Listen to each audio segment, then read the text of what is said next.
Պարոն Թորոսյան, տեսեք, դուք ձեր զեկույցում նշեցիք, որ ինչպես միշտ քաղաքացիներն են մեղավոր։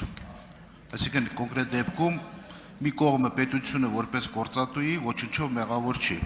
Այդ հավաստիացումները մենք այս դահլիճում ձեր ներկայությամբ շատ ենք լսել փող ոստիկանապետի կողմից, որ ID քարտերի հետ կապված խնդիր չկա։ Այդ դեպքում ես խնդրում եմ բերեք անջատենք։ Ինչքանն է եղել քաղաք։ Ես չեմ կարծում, որ մեկ ունեն ID քարտ եւ աշխատող լինի գործատու կոնկրետ ձեր մոտ։ Եվ ինքը էլեկտրոնային եղանակով պայմանագիր չկնքի։ Դա կոնկրետ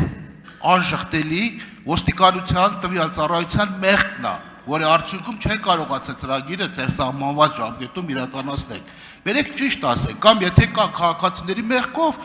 եւ ես այդ ժամկետներն էլ համաձայն չեմ։ Դուք պետք է վերանայեք հետես, որտեղ բազմաթիվ այսպիսի ժամկետներ եղել, որի արդյունքում երկարացվե եւ ոստիկանությունը չի։ Ես գիտեմ բազմաթիվ հերթեր հունիս ամսին, մարդ հերթագրվել է հունիս ամսին, որ պետք է ID քարտի համար եթե ID քարտ ստանա։ Պարոն Ղազարյան, ոչ մեկ չասաց, որ քաղաքացիները մեղավոր են,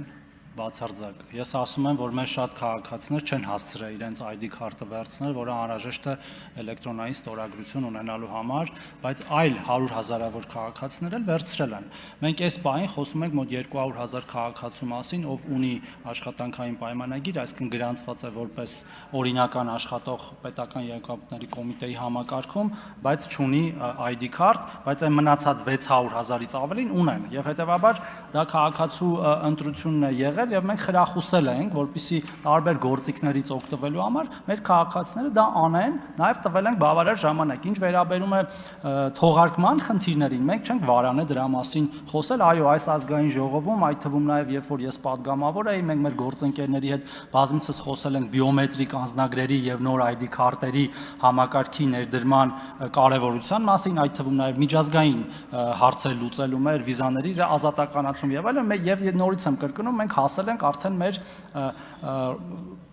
վերջնական գծին, հա, այդ ռուսերեն ասած ֆինիշնի պրիմոյին, որ արդեն երևում է այդ վերջը, կա պետություն մասնավոր համագործակցությունը եւ այդ մասնավոր ընկերությունը, որը ընտրված է եւ ID քարտերի օրինակներն էլ արդեն կան, տպագրվելու են, բայց դա չի խանգարում հիմա էլ վերցնել։ Պարզապես մենք չենք կարող մեր քաղաքացիների աշխատանքային իրավունքները ստորադասել իրենց իսկ կողմից այդ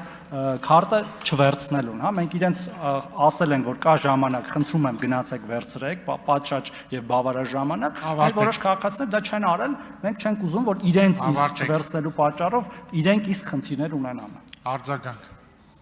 Պարոն Թորոսյան, իհարկե, որ այդ քաղաքացիները պետք է անկախ պայմանագրի կնքման ձևից պետք է շարունակեն իրենց աշխատանքը, դա լինի թղթային, թե էլեկտրոնային, որտեղ պետությունը, սահմանադրությունը ասում է առաջին այդ մարդու շահերը պետք է գործատուն, բայց դուք հորդորելուց եւ պարտադրելուց օրենքով նաեւ պետք է պայման ստեղծեք մարդու համար, որ կարողանա մարդը ձեր առաջարկող պայմանից օգտվի։ Այսինքն դու մի կողմից պարտադրում ասում եք պարտադիր էլեկտրոնային ստորագրությունը, մյուս կողմից այդ մարդկանց համար հնարավորություն չեք տվել ողջամիտ ժամկետում կարողանան ձեր կողմից կամ կառավարության որոշ, հետեւաբար դուք այն ժամանակ ճիշտ չեք գնահատել այդ ռիսկները։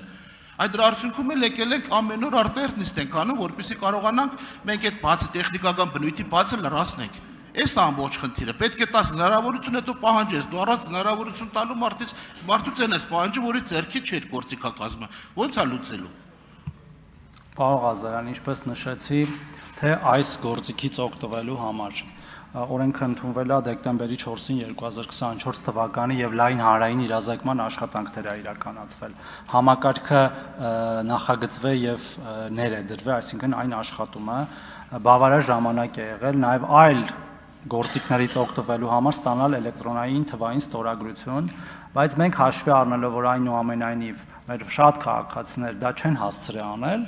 խնդրում ենք ձեզ ազգային ժողովին թույլ տալ մեր այդ քաղաքացիներին այդ ամենը անել ավելի սահուն, մեղմ, առանց ստրեսերի ռեժիմով։ Շնորհակալություն։